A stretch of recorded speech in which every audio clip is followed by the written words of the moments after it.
Okay, welcome back, everybody. Thank you for joining us for this panel. The panel we're going to have right now, we're going to talk about patent owners' perspectives on the PTAB. And let me introduce the speakers to you. So, starting with audience's left is Chuck Hong, and Chuck is Chairman and Chief Executive Officer of Netlist, which is a publicly traded semiconductor company headquartered in Irvine, California, that was founded in 2000. So thanks for being here, Chuck. Thanks. And next to Chuck is Louisa Salomon, and Louisa is Patent Counsel for Johns Hopkins Technology Ventures, a role that she's had since 2012. And you've been here before, so thank you for returning as a speaker. It's good to see you again. Back. And then last but certainly not least is DeAnn Smith, and she is a partner in Foley, Hoag in Boston, and she provides worldwide patent counseling to biotech and pharmaceutical companies and academic research institutions. And she's also the co-chair of the PTAB Proceedings practice group at Foley Hoag. So thank you for being here, all of you. Thank you. So let me just ask an open-ended question to begin. To prime the well. So there's a lot for us to talk about. We could probably do an entire conference just on the patent owner perspective, as we could do the same for the petitioner's perspective. But when you hear the title of the panel here today, patent owner perspective on the PTAB, what is it that first comes to mind that you'd like to share from big picture, thematic? Chuck, we can start with you. We'll go in the order in which I introduced you. So what's your big picture message on this topic to the audience? I think that most of the folks here are attorneys, so practicing, so everybody understands the process and what these organizations do. My perspective from actually investing in this process, investing both in the R&D, the patent prosecution, and then the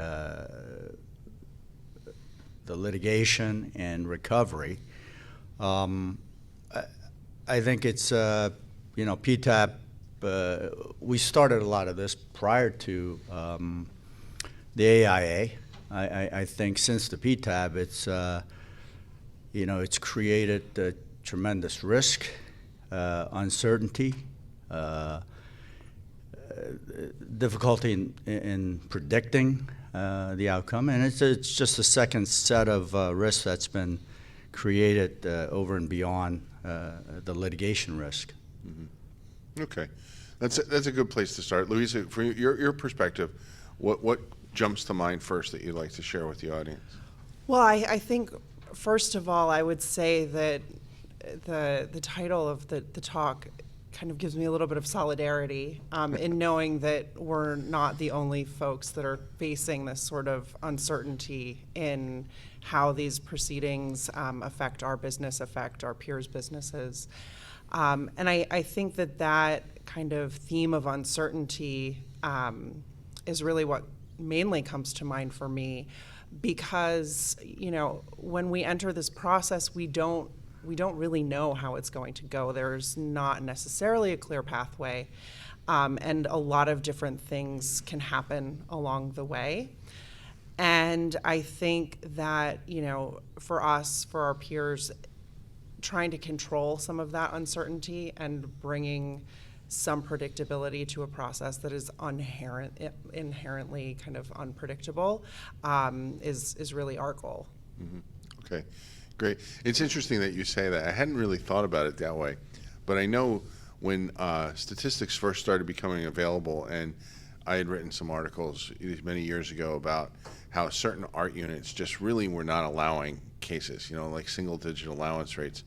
Then people started talking about, so it's not just us, and it is a problem. I mean, so it's good to know that other people are suffering this same problem, and good to get together to talk about those issues. So thanks for being here. And DeAnn, your initial perspective. Sure. So I agree. The uncertainty is a real issue for the clients that I mostly work with, and just to be clear, I work with a lot of startups and emerging companies in the life science space, as well as academics and research institutes. And so this uncertainty in the value of patents has had a real chilling effect on venture capital investment in innovation, and it's just been there's like this overlay of there's no such thing as a valid presumption of validity anymore.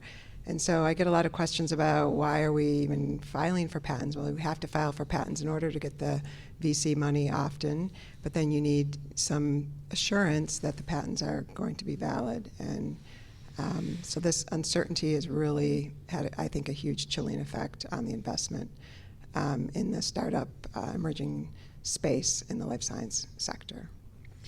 So, and Louisa, you work in the life sciences sector too, right? Or do you personally? I know Johns Hopkins does a lot, but do you personally work in that sector? As an academic research institution, yes, the university does play a large role in that sector. My work is primarily not necessarily in biotech, but medical devices, medical imaging, so tangential, but not exactly the same thing. So just give us an idea real quick, how important is VC funding, angel funding in that space versus the space DeAnn was mentioning, more of the biopharma kind of startup space? I think it's just as essential. I think that we, as academic research institutions, rely very heavily on that VC funding. The university and other academic research institutions can't fund all of that activity on their own. And so we obviously rely on convincing outside investors to invest in our startups and our faculty's work.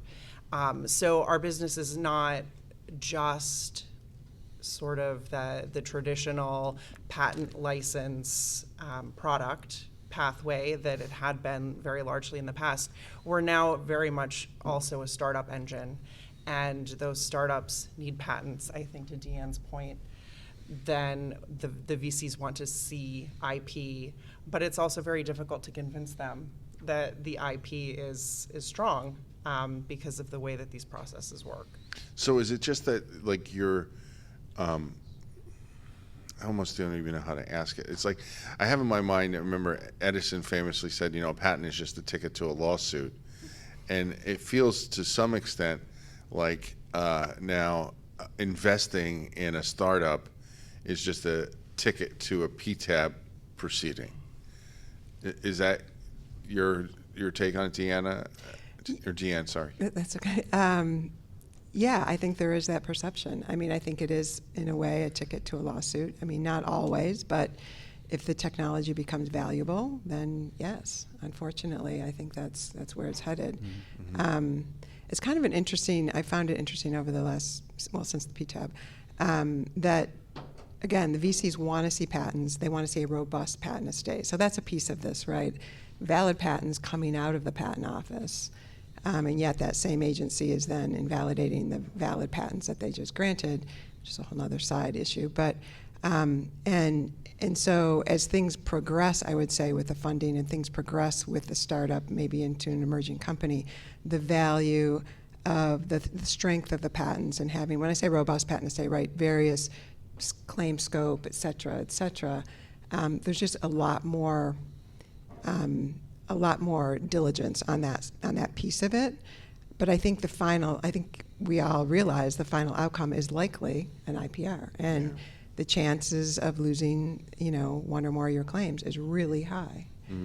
So that's probably a good segue, Chuck, to bring you in and maybe just ask you to tell the Netlist story, because I think people who don't know it probably are shocked to hear.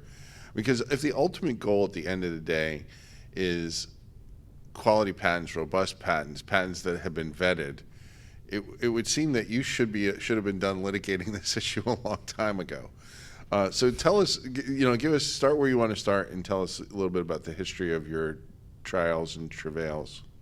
Yeah, we have one of our legal counsel here, and so I can't say too much.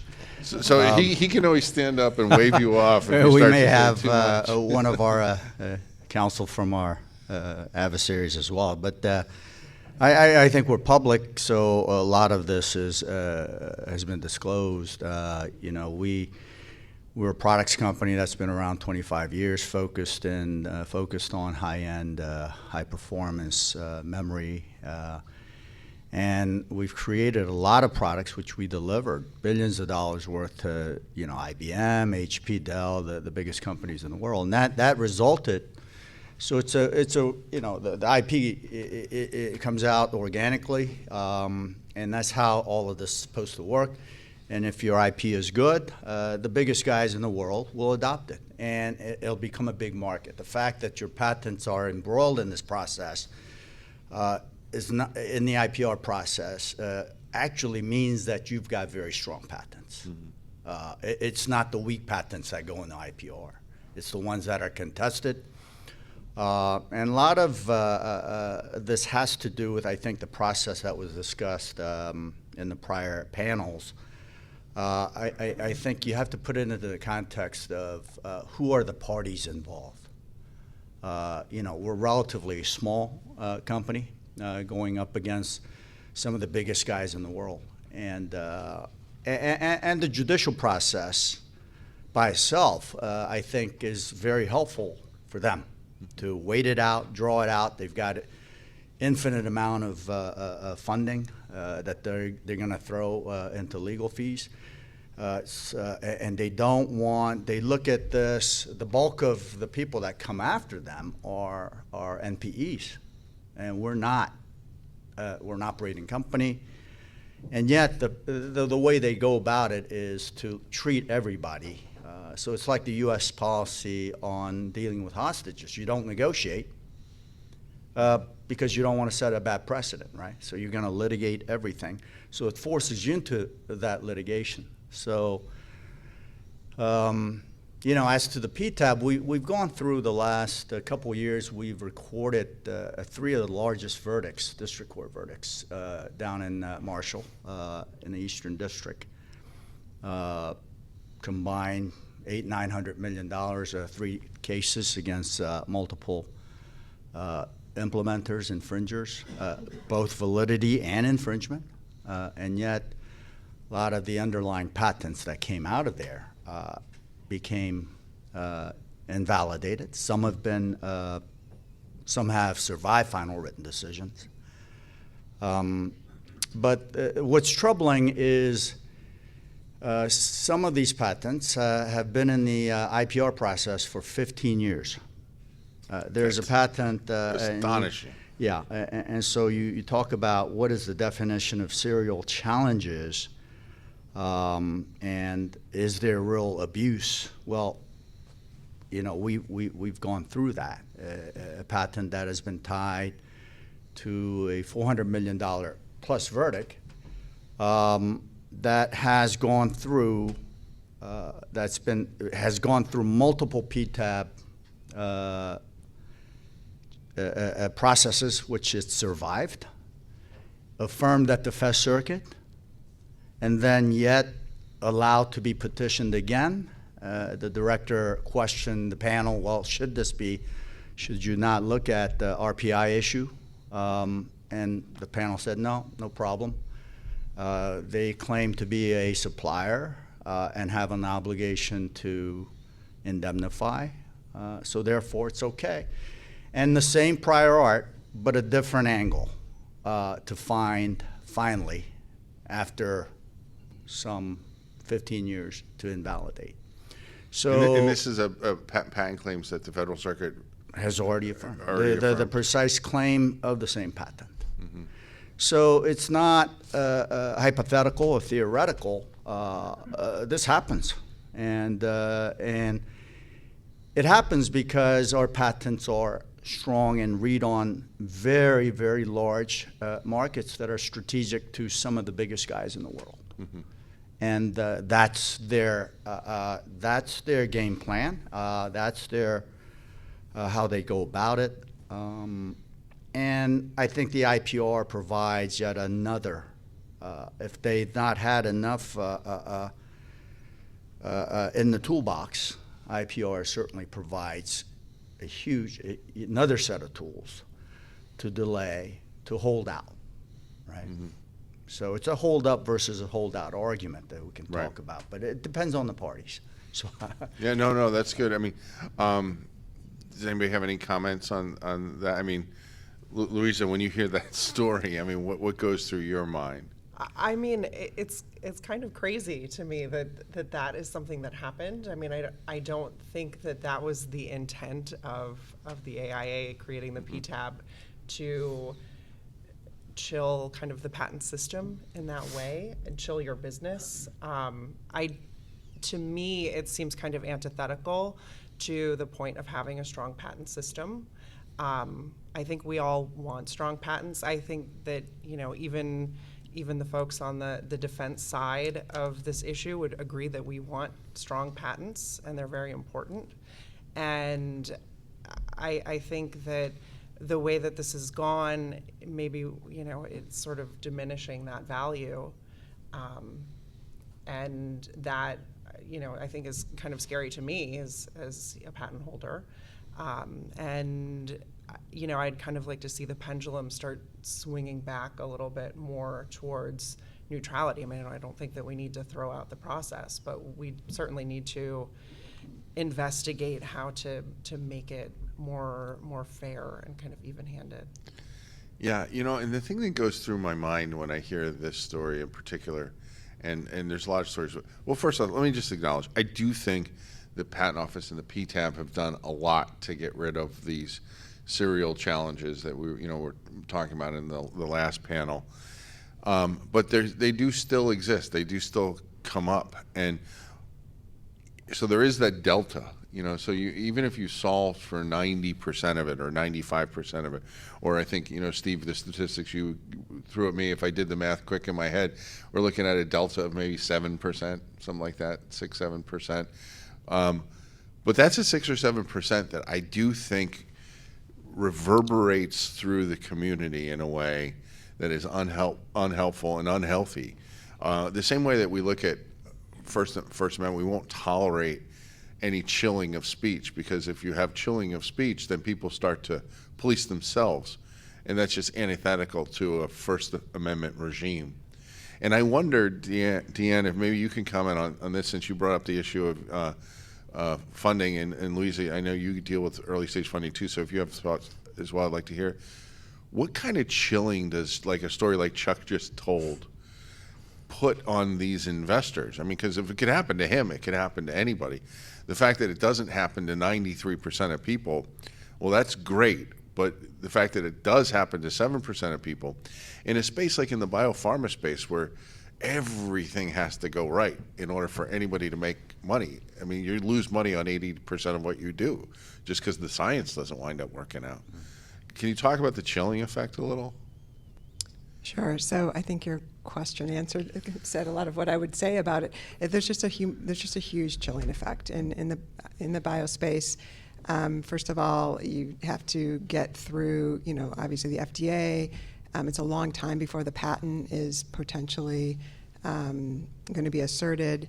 And so I think the early stage funders, they are just taking there's just a real risk. And I think they look at the way the startups and the emerging biotechs, their business plan, and as far as what is their final, maybe they're not going to be like Chuck's company who's going to pursue these patents themselves, but they're hoping, the exit strategy is an acquisition by a large pharma. So there's a lot more, I think, that goes into looking at the business of the company before the funding is forwarded, and also the ongoing funding, right? I mean, there's lots of series of funding, and I think that as we get further down the funding path, there's more and more emphasis put on how the company's patents could possibly be involved at a later state. So there's a lot of kind of reading the tea leaves.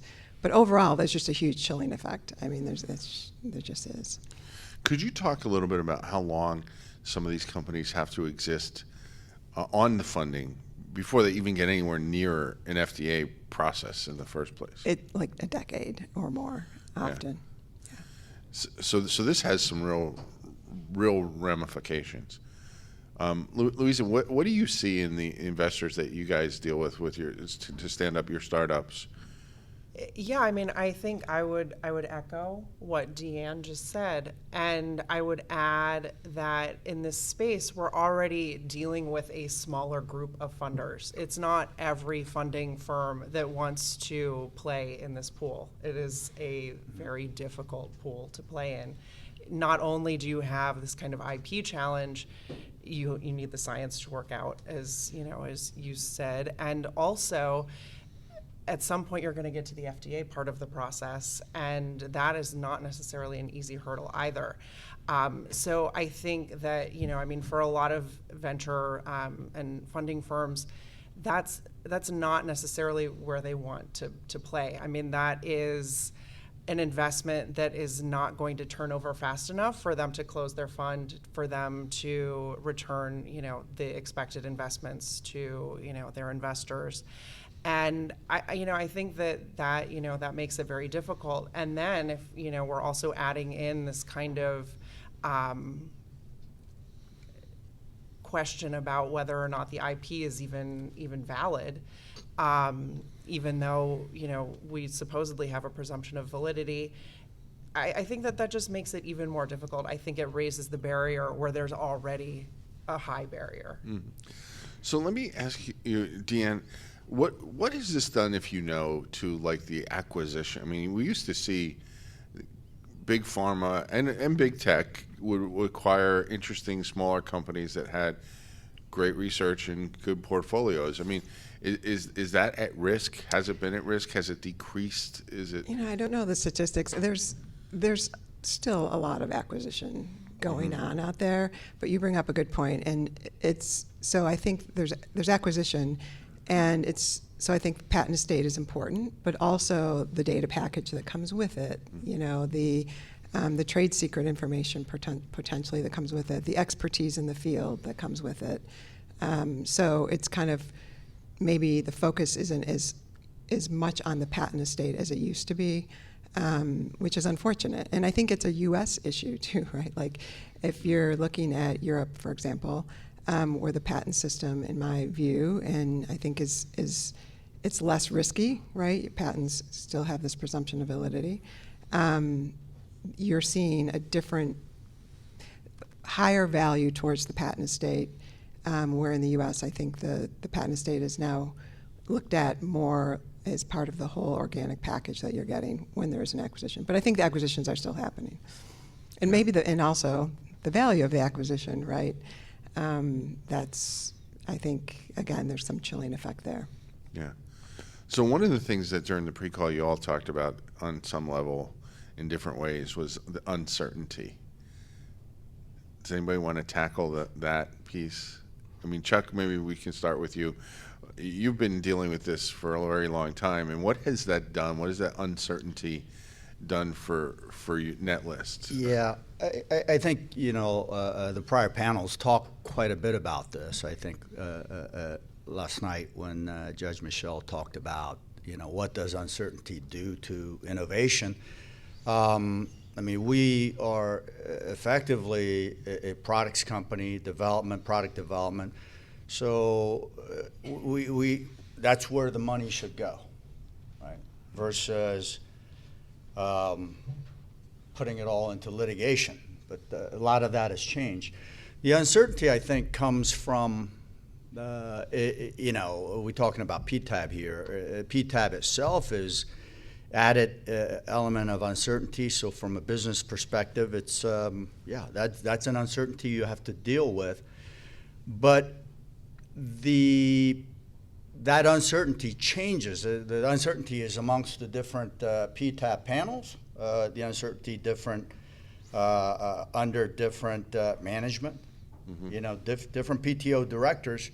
There was a huge shift, and it shows up in statistics from pre-Iancu to Iancu years, and then during the Kathy Vidal years. I mean, so the last panel talked about, okay, the traditional strategy. I remember many of and we've got some of the best, law firms in the world.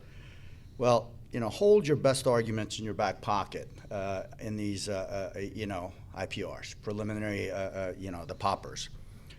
Well, if just like in sports, I mean, they're going by stats, right? You see the Commanders go for it on fourth down.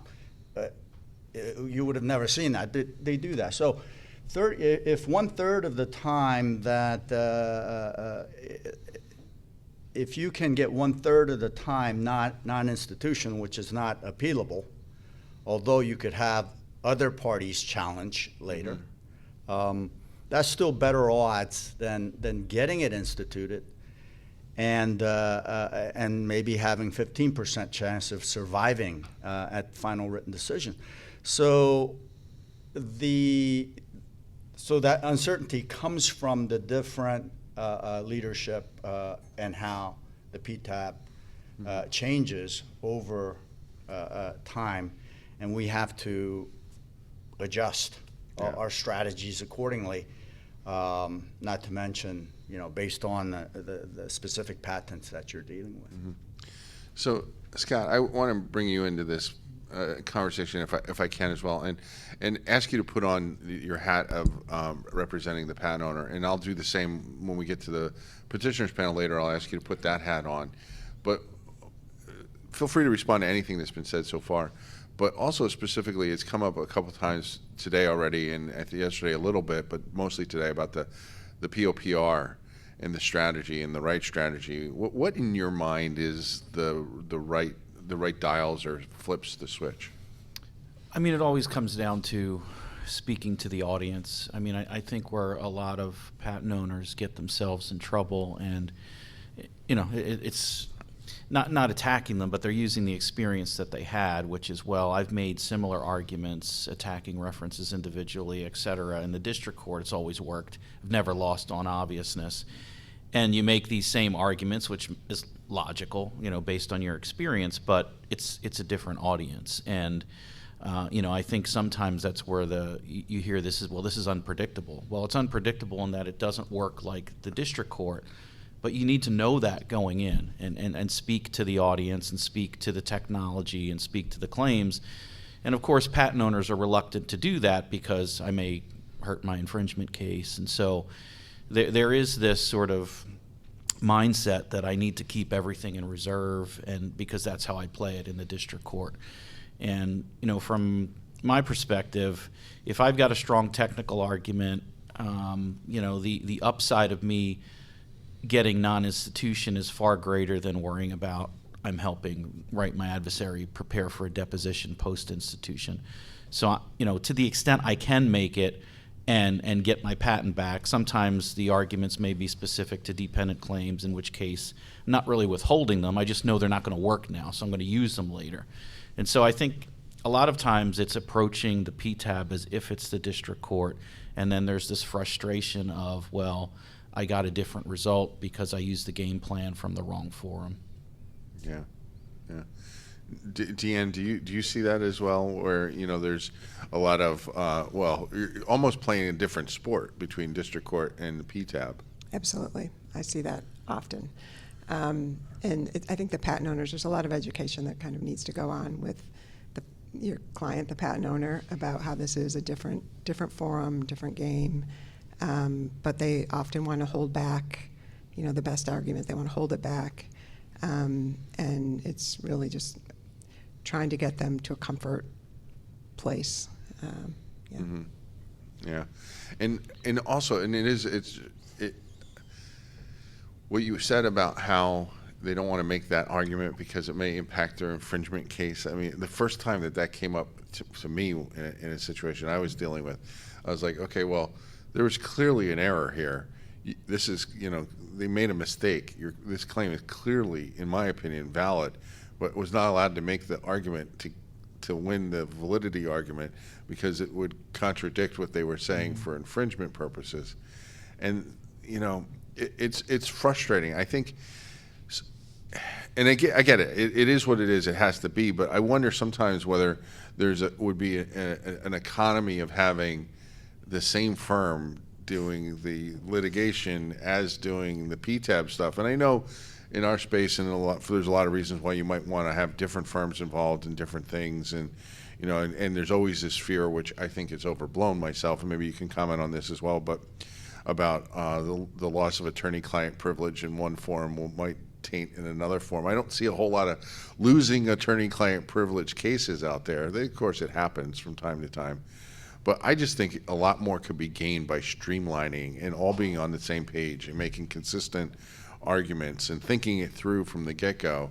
What's say, DeAnn, you first, and Scott, maybe you can comment on that as well. Yeah, I mean, I think, again, from the patent owner's perspective, especially patent owners who aren't super well-funded, having some streamlined vision and strategy is really important. Is probably less expensive too, right? And so I think that's another thing that we have to keep in mind, that a lot of these smaller players, they don't have the huge, they don't have huge spend opportunities here. So I think both just practically from an economic perspective and then also from a strategic perspective, I think that it is important, and it's something that I think patent owners should consider for sure. I mean, in my experience, there's been a lot of success with that. And the attorney, losing the privilege, I'm not as spooked by that, I guess. Yeah, I'm not spooked by that at all. I mean, Scott, are you spooked by it? No, I mean, in my experience, it's not so much worry about privilege. It's knowledge of the infringement case, knowledge of the products, and bringing that to bear in both forms so that you can be consistent. And sometimes, depending upon the firms that you worked with, the selection of one or two will be dictated by that. But, my perspective is whether it's one firm or two firms, as long as you're leveraging that sort of unique perspective to each form, and you have folks that have that perspective, whether it's all in one firm or in separate firms, that's what you want to look for. Mm-hmm.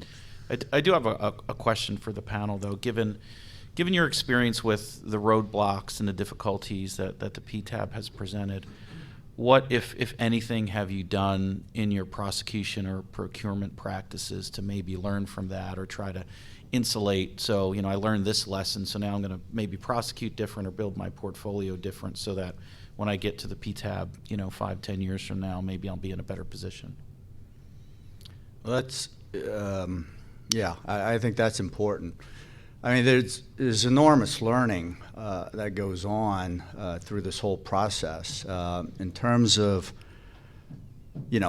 understanding from a business perspective that the expertise and the skill sets of attorneys are very, very specific to that area, and that's the specific skill sets that we need. And it's like doing prosecution to IPRs to litigation to doing first chair. These to me, one's a heart surgeon and other's an orthopedist. They're very different. In terms of how we respond to IPR, the learning from that, if you have a lot more focus on continuation practices, right? A lot more when you have the opportunity to do those continuations, quite a bit of work going into prior art analysis from multiple firms, getting a search, doing a thorough analysis, and then incorporating that into. So you're putting, validity in that sense, putting a much more, focus there versus infringement. As to your point about having multiple firms, well, you've got the prosecution bar, right? When you're in this process, the litigation firm, they can't really weigh in. Mm-hmm. So, but anyway, that would be the learning for us. Mm-hmm. Louisa, what lessons have you taken to prosecution? Yeah, I mean, I think that, we're always trying to kind of translate these experiences into better prosecution strategy. I think from the academic research institution perspective, that can be very difficult because our portfolios are kind of naturally large and very dispersed, and we don't know what the key patent that we have is going to be, especially because what we do is so early stage. So I think that kind of presents a challenge in terms of kind of strategizing well ahead, at least for us. But small lessons, I mean, obviously we try to take those and build a better portfolio, maybe for important technologies, build a bit more of a moat around them. And work with it that way, but it has to be very measured because we don't have unlimited kind of funding for that. So DeAnn, how different is it in the biopharma space where there's not as many patents that are applied for or even needed? Are the lessons easier to translate into that space because you actually can translate it because of the smaller number? Or Yeah, I think that's right. I was just thinking about Scott's question about what do we do? How has this changed patent prosecution? Because I still, help clients obtain patents as well as enforce them. And in the bio space, there are kind of the key crown jewel, this was a huge breakthrough in the science, and this is the next cancer treatment's going to be based on this patent. Hopefully it's not just this patent. Hopefully it's a whole patent estate with varying claim scope, varying types of claims, compositions, methods of use, formulations, all of that. And then so that's something that I think we really focus on, but also doing the prior art searching, right? And speaking to often the inventors are, especially when it's really truly like cutting edge out of academic institutions or at startups, the scientists themselves, they know the space really, really well. And so oftentimes you can find out the best prior art from them, but then also doing a very robust prior art search.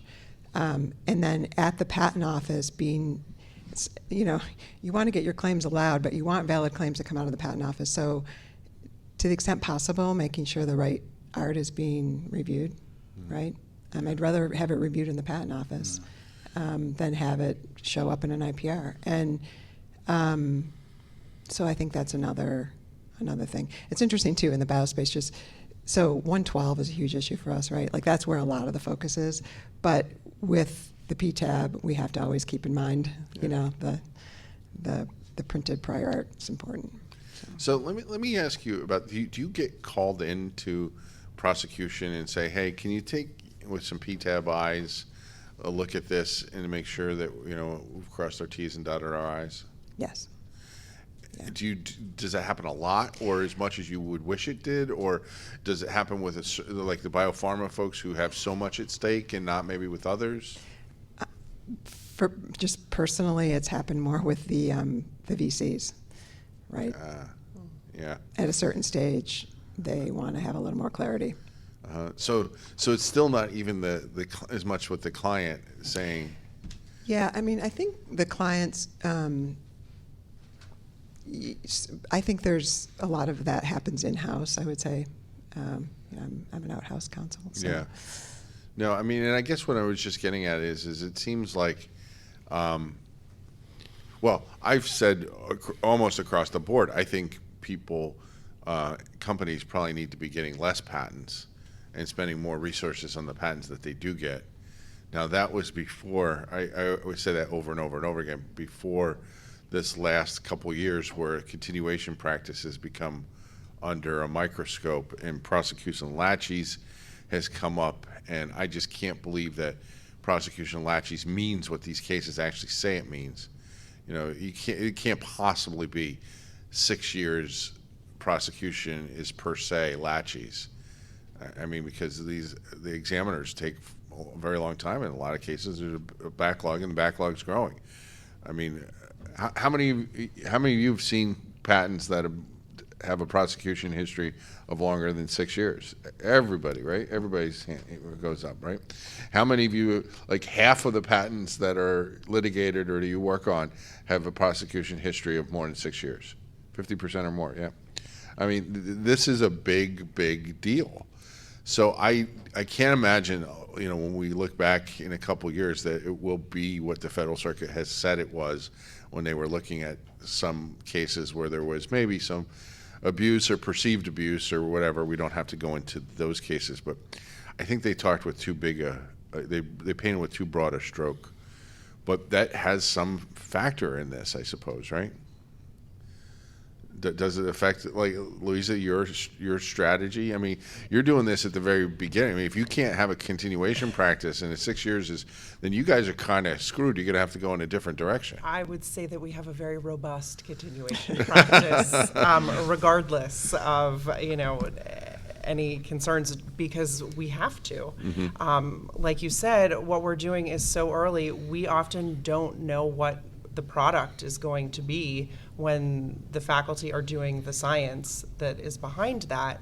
And so, yes, I mean, we do use a robust continuation practice, and the patent that comes out of that process that may be the key patent most certainly may have been around for more than 6 years, just because we're not doing it, kind of in a nefarious way.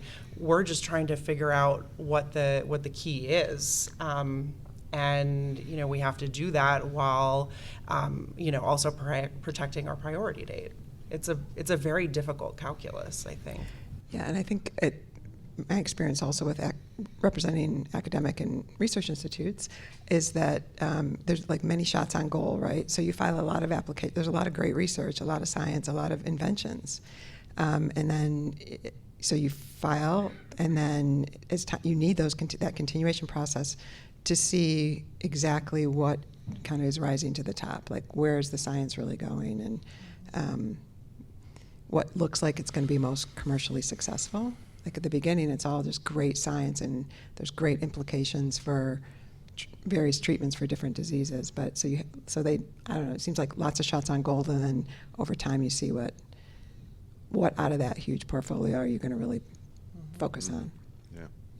So another thing that came up during the pre-call was this, I've written about this too in some ways, is this idea that it seems like the examiners have some incentive to issue the patents. Maybe some examiners feel more incentivized to issue patents, but there is the patent granting authority, and then there's PTAB judges that have some incentive, it seems, to take away what the other side of the building is creating, and it may not be purposeful. It probably isn't purposeful, but when you are a hammer, the world looks like a nail. I mean, that shouldn't surprise anybody, right? You see problems that you're all over the place if you're knowledgeable about that area. It just strikes me as odd, and we've spent about 200 years of our history where the commissioners of the patent office just fundamentally pushed back on any attempt to have the patent office be the correction mechanism, and instead decided that they needed to stand behind the product of the examination. And then somewhere over the last generation, that has completely fallen apart. Maybe more than the last generation, because the first crack was with re-examination came in 1980. But that wasn't used nearly like what we're talking about here, and did seem like it was largely, for a very long time, used to correct the real egregious mistakes. But a lot on the table there. But Chuck, maybe we'll start with you. As a patent owner, founder, CEO of a publicly traded company, does this duality of incentives strike you as odd, or how do you explain it to your investors? Well, I think it's now baked into how we go about doing business. But when they talked about, I think the prior panel talked about Europe. I think it's a much more rational system over there. the infringement court, and Germany's very good, and there are various venues there. We'll go there. The infringement court will look at infringement only, and then they'll have the federal patent court look at validity. So you don't, whereas in our system, you have both validity and infringement considered in district court, and then it's reviewed again at a lower standard. So yes, it's to us, and then it could go on. The issue is for a layperson to look at our system. Everywhere else there is a presumption of, okay, this is a property right that the government examined. You now have something. We want to invest in it, but many of our patents, it goes through multiple jeopardy, double jeopardy, triple, quadruple, quintuple. I mean, so how can businesses invest in a technology? It's like if I've got a parcel of land, if there's constant question from the government as to the rightful ownership of that, you can't act on it, right? So it's certainly on the innovation front.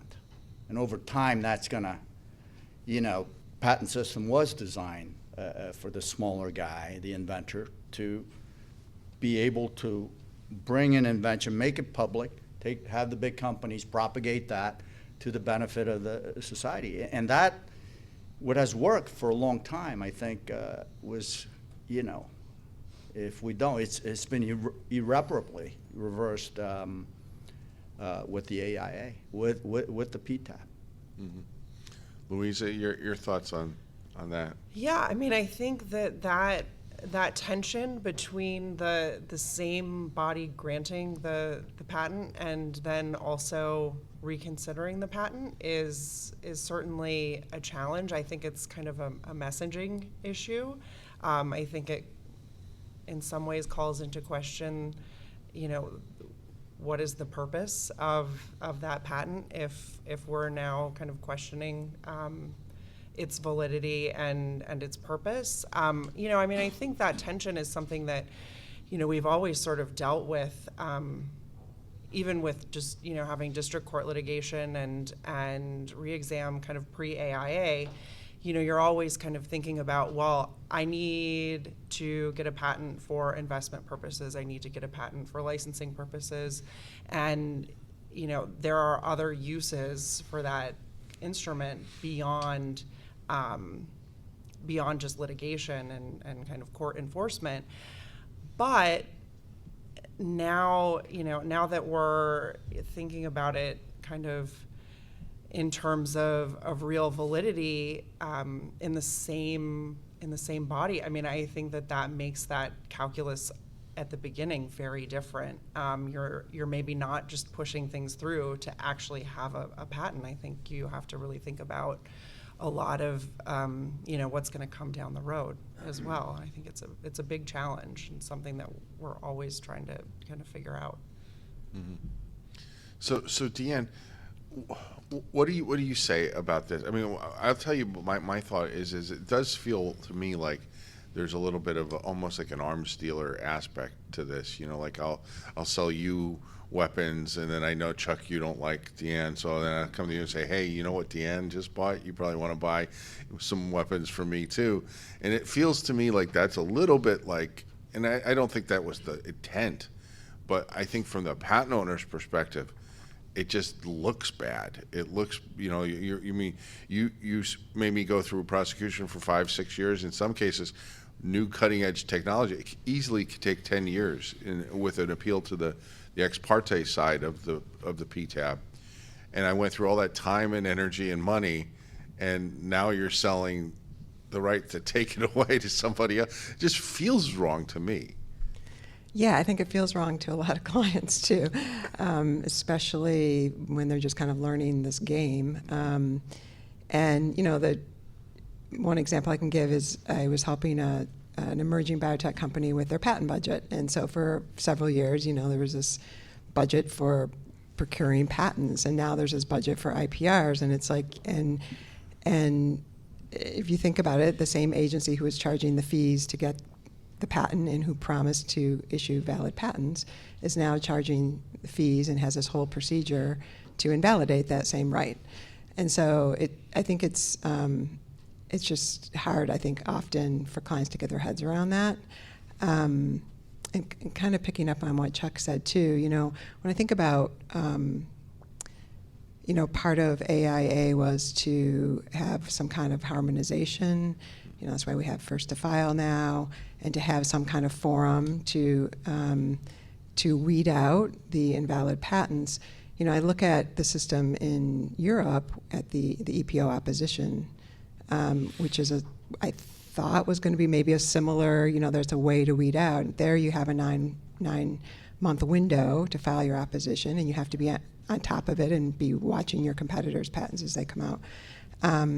But that system seems a lot more predictable. Mm-hmm. It's a lot more simple, a lot more predictable. And so I just think the pendulum has swung so far, and really with so many unintended consequences.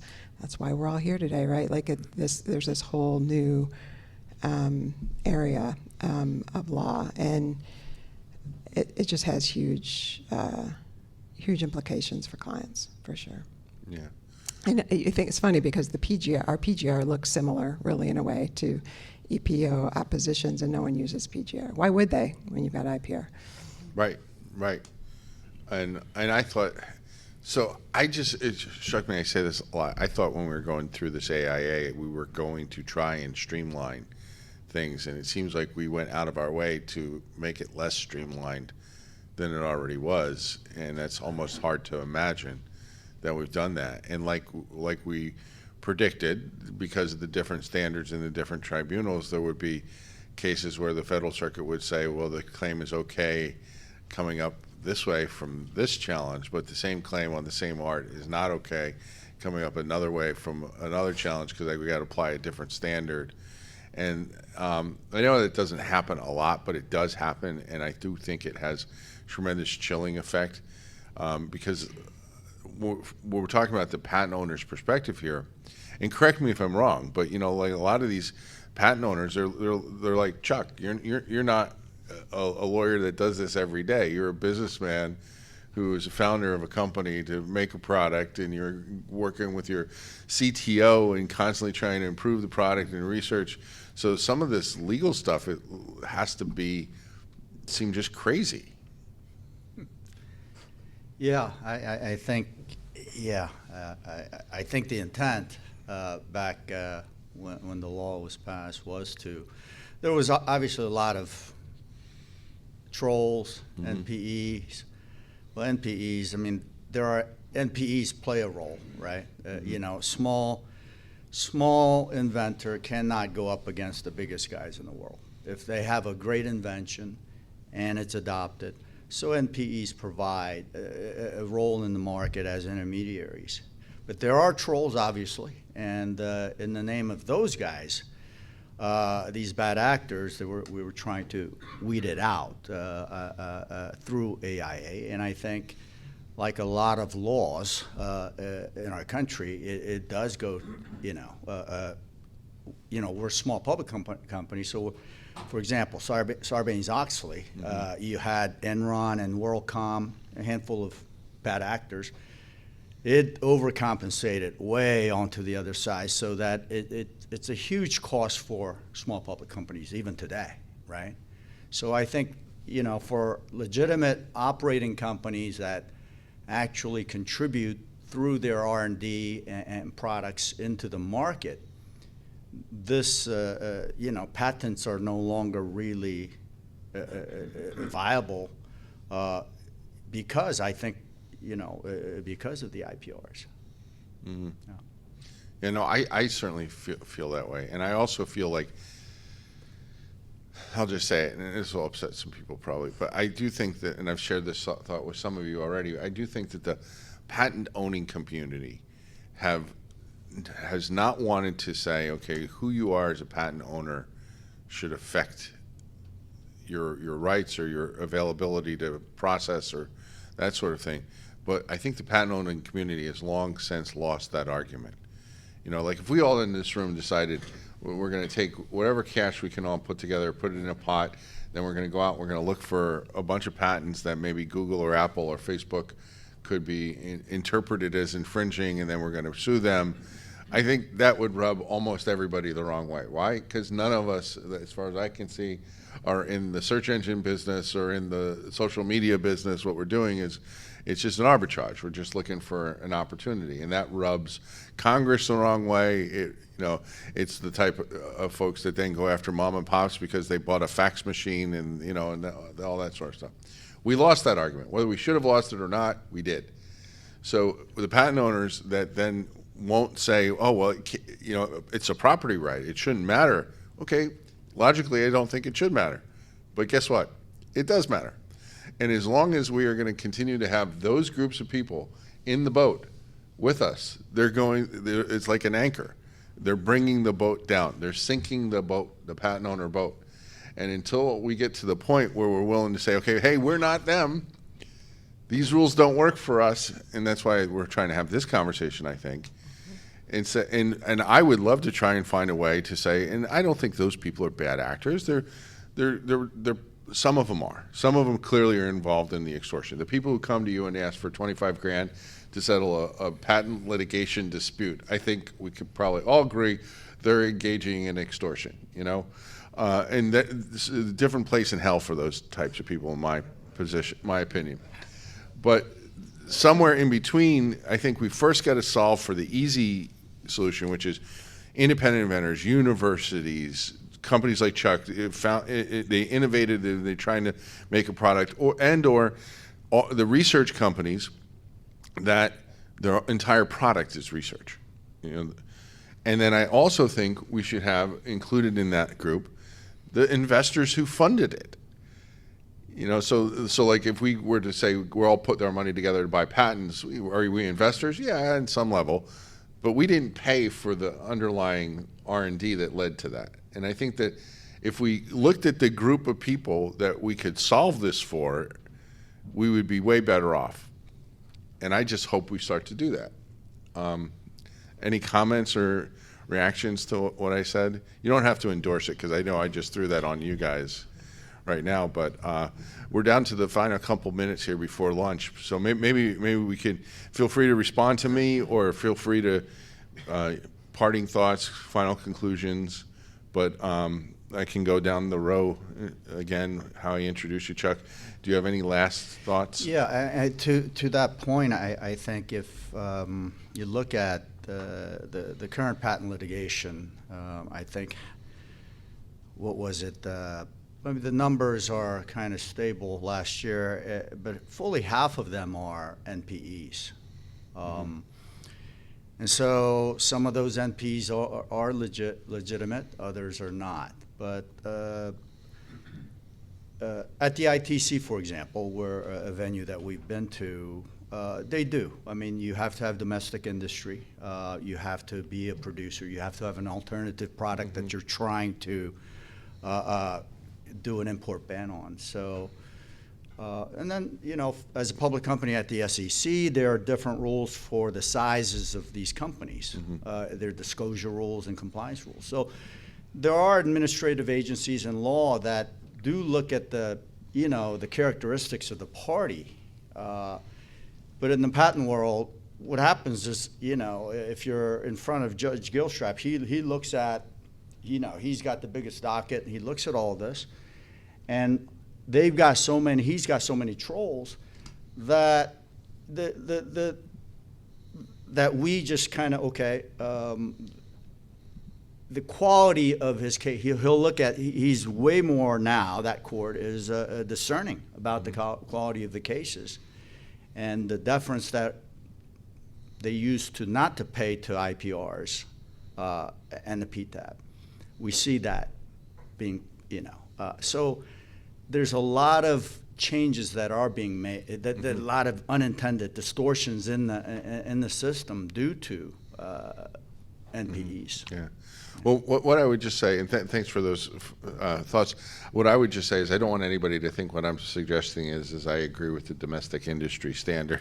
I mean, it's the ITC. It's fine. It's okay. But that's not exactly what I would be proposing, because I do think that people that invent and license and don't make something here deserve to have some way to enforce their rights and be looked at as quote unquote a legitimate innovator, a legitimate patent owner who has legitimate rights. And maybe that's not ever going to be the ITC because of the statute involved, but I think we should strive towards that myself. So that's my final thought. Louisa, your final thought. I mean, I think as a group, we need to start and maybe do a better job of messaging the legitimate purpose of patent holding and, kind of fighting back against this notion that patents are, evil and stupid and kind of hinder, people from doing other things. I think that we really need to, speak up about their purpose and their value and how they help small companies, how they help kind of move the engine of innovation. I hope that eventually we will reach either a legislative solution or kind of a solution based on changing directives at the PTO. But until then, I think we really need to do a better job of instilling in people kind of the value of the system. Mm-hmm. Okay, great. Thank you. DeAnn. Yeah, I agree wholeheartedly with what you just said, and I think there are some organizations who have tried to do a little bit of this, Autumn, Bio, like showing the value of patents in particular for academic institutions, startups, like this is where the innovation is happening, especially in life sciences.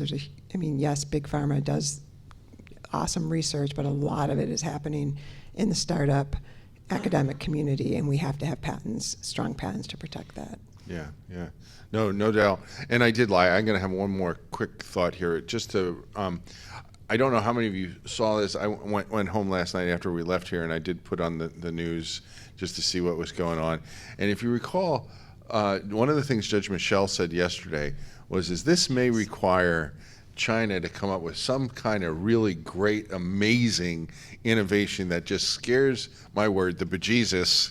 It's not, Judge Michel didn't say that, but scares the bejesus out of everybody and gets them to realize that, oh my God.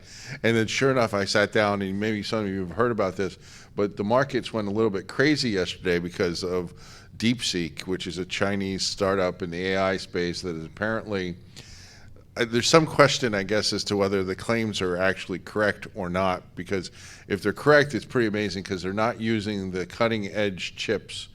They're using like older generation chips and are able to get even higher, better, more trustworthy and reliable AI out of inferior chips. Now, if they can do that, maybe that's the moment where the tables can turn in the narrative that we may need to scare Congress into paying attention to try and bring some streamlining and more sanity, at least for companies like Chuck, who fighting this same battle for 15 years, wins 7-8 times, and then all of a sudden loses on the same art, same patent, same claims. That can't be the road forward, in my opinion. And that's my final word.